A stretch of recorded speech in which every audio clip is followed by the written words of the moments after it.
Bonjour et bienvenue sur ce cours de soutien scolaire en ligne. Aujourd'hui, nous allons parler de l'analyse asymptotique.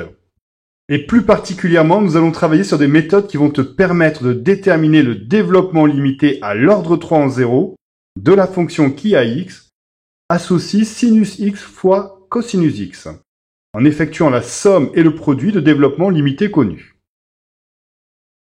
Dans cette vidéo, les thèmes abordés seront les fonctions, les développements limités, la somme et le produit de DL connus.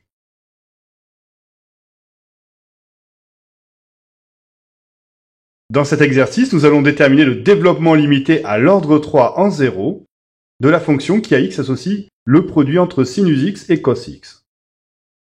Pour cela, nous allons utiliser des développements connus et effectuer la somme et le produit de DL.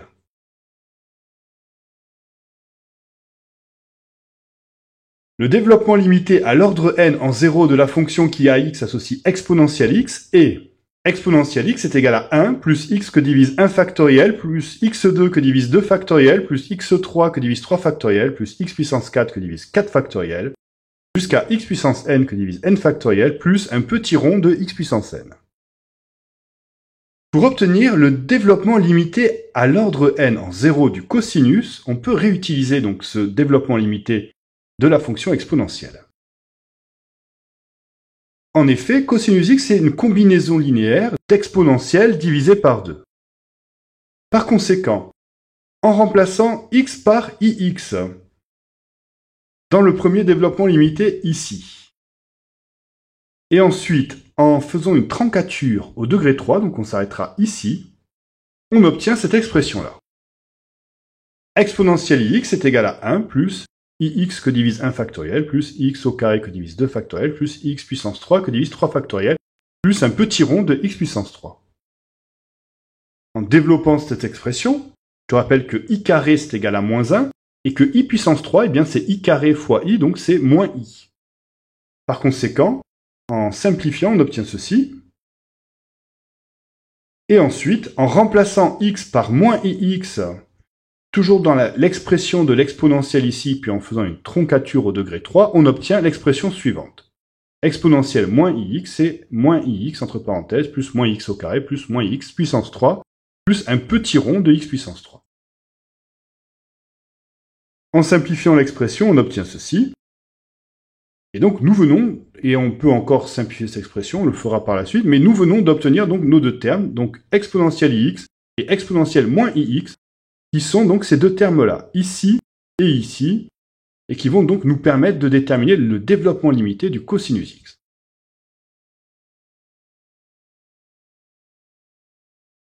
Donc par combinaison linéaire des deux expressions obtenues précédemment, nous obtenons cosinus x, donc c'est égal à ex plus e moins ix que divise 2. Donc on réécrit tout ceci, donc le divisé par 2, on le met en facteur devant, ça fait 1/2.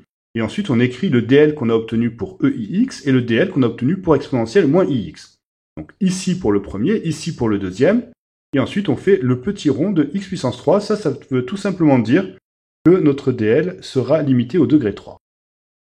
Ensuite, on simplifie l'expression qui est entre parenthèses. On obtient ceci. Donc on voit en fait que les x puissance 3 vont se simplifier et que les IX sur un factoriel vont également se simplifier. En fait, toutes les puissances qui sont impaires vont se simplifier. Ensuite, on va pouvoir regrouper donc les constantes ensemble. Donc 1, on le regroupe avec le 1 ici.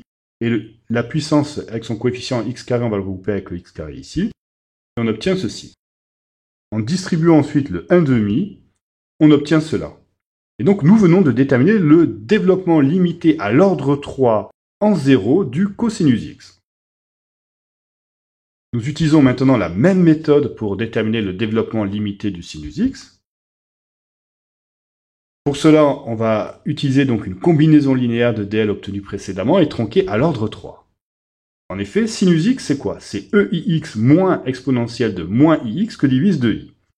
Donc 1 sur 2i, on le met en facteur, on le met devant. Et ensuite, on va remplacer les expressions qu'on avait obtenues tout à l'heure. Donc tout à l'heure, on avait déterminé l'exponentielle IX, on avait trouvé ceci. Et pour l'exponentielle moins IX, on avait trouvé cela. On met bien cela entre parenthèses avec le signe moins devant qui représente ce signe moins ici. Ensuite, nous allons développer et simplifier cette expression. Et cette fois, les termes qui vont s'éliminer, ce sont toutes les puissances paires. En effet, le x carré va simplifier avec ce x carré qui est ici. Le 1 va simplifier avec le moins 1. Nous obtenons donc ceci. Et ensuite, on distribue le 1 sur 2i, on le distribue. Et on finit de simplifier et on obtient cela. Nous venons de déterminer le développement limité du sinus x à l'ordre 3 en 0. On peut maintenant en déduire le produit qui sera tronqué à l'ordre 3. Le produit de sinus x par cosinus x, donc c'est le produit des dl qu'on a obtenu précédemment, plus un petit rond de x puissance 3. Ensuite, on va développer cette expression.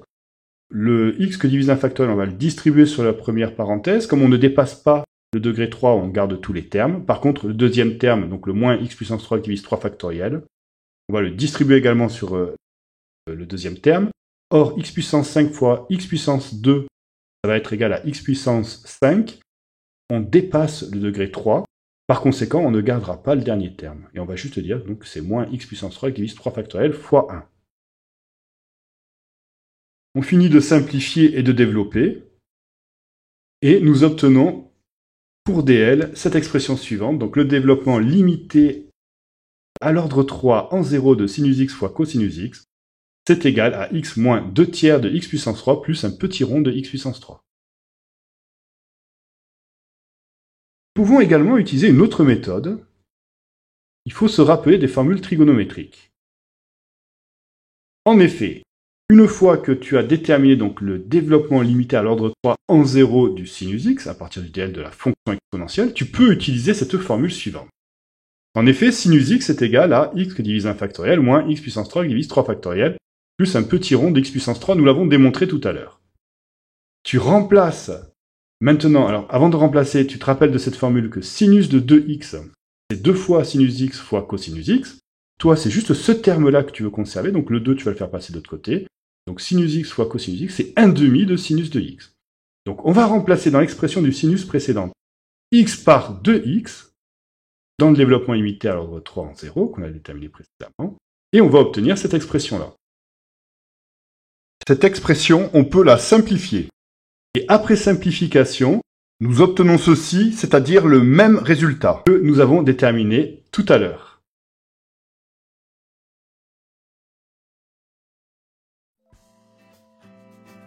Les professeurs d'avenircours.com espèrent que ce cours t'a aidé. N'hésite pas à laisser un commentaire sur notre chaîne YouTube.